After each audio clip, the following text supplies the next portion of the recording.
Today we're going to have a look at the idea of triangles, and more specifically the idea of congruency and similarity. These are two very important concepts that we need to know. So let's first have a look at the idea of congruency. The first thing that we need to understand is that whenever we talk about congruency, we want to show congruency, we're talking about two things, or in this case two triangles, that are exactly the same, meaning they have the same size angles, they have the same size lengths. We use this symbol, three horizontal lines, to show that these two things are congruent. So this would say that triangle 1 is congruent to triangle 2, and that would mean that these two triangles are exactly the same.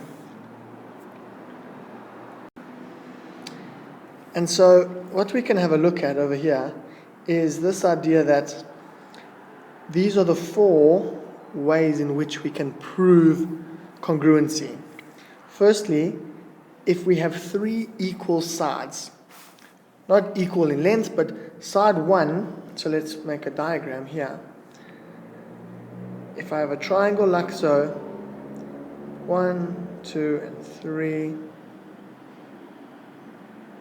So these lines we use to symbolize where we have like or equal length. So this length over here is the same length as that one over there. This length here is the same as that one over there. And that length is the same as that. If we have three equal lengths, we then have a congruent pair of triangles. Right, the next one is to have a look at the idea of side, angle, side. Now what is important about these, this one especially, is the order in which it appears. If we have a triangle where I have a side and an included angle and another side, right, it is important that you understand that this angle must lie between two sides. And so if I have another triangle, right, so now if I have one length that is common there, one length that is equal there, and one angle that lies between those two lengths, then we're going to say that these are congruent because of side, angle, side. The order is important, SAS. The next one we're going to have a look at is the idea of angle, side, angle, which is the converse of that one. So I need to have an equal angle, another triangle.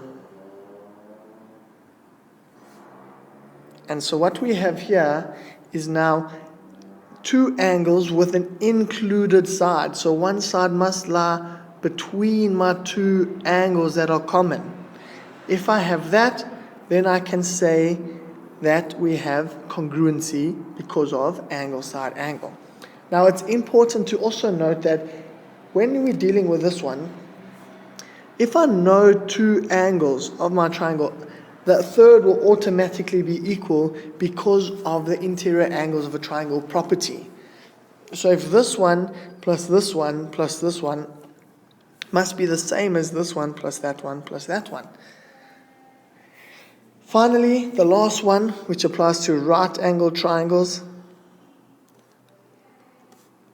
So if we have our two right angle triangles, and I need to have a given right angle, which is that part, I need to have a given hypotenuse that is the same, and I need one length that is the same. These two triangles will be congruent because of the rule of Pythagoras, where this length is equal to that length, and I'm subtracting the same length to find me this other side. And so RHS is then your fourth proof of congruency. Okay, the next topic is similarity.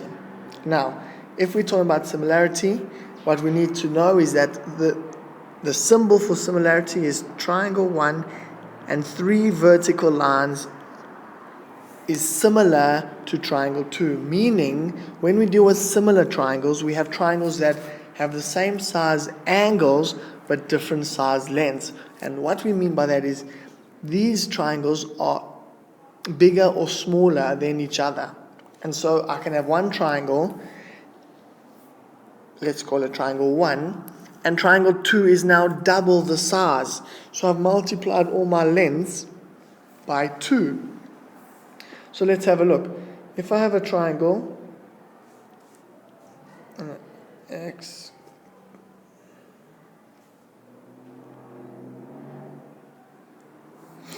right, and so now we know that this angle is equal to that angle, this is equal to that, and this is equal to... If we have three equal angles, then we can say that these triangles are similar. The second option is to have a look at if my sides are in proportion. Now, with similarity, there is a relationship between these two things. And so if I have three equal angles, then the sides will be in proportion. Alternatively, if I have sides that are in proportion, then the angles will be equal. And so what I mean by that is if I have a triangle 1, 2, and 3 as my lengths, and I have another triangle which is 3, 6, and 9. Clearly we can see that this length over here, or let's talk about this one, this length is 3 times the length of that one. This length is 3 times the length of that one. And this length is 3 times the length of that. And so now we can say that our sides are in proportion, right? If we write it, 1 over 3 must be equal to 2 over 6, which must be equal to 3 over 9. If we simplify these fractions, we call them equivalent fractions, and they all become a third.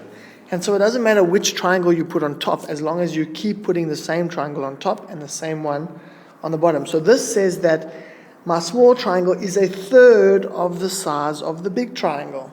And that is what sides in proportion mean.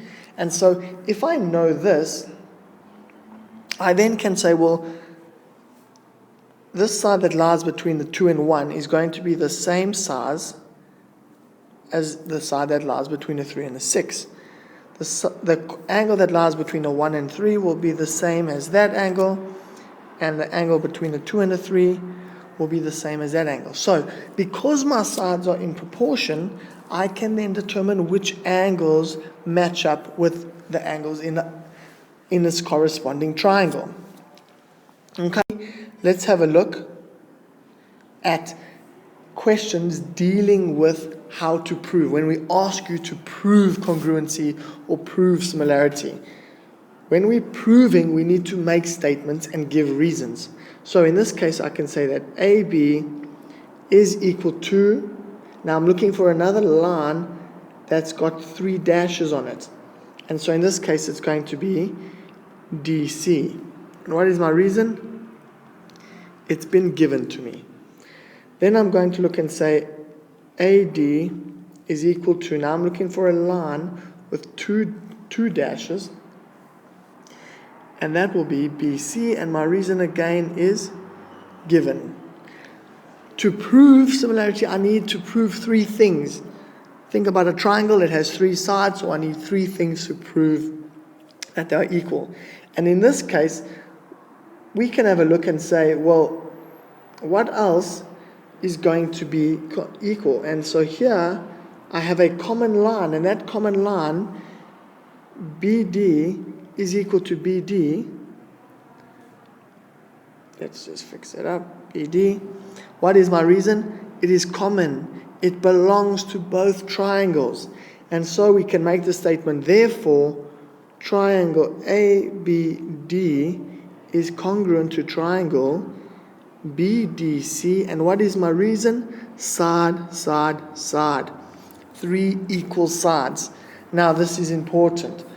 I need to find 3 things. Here I've got side, here I've got another side, and there's my third side. And so they are congruent because of the rule side, side, side.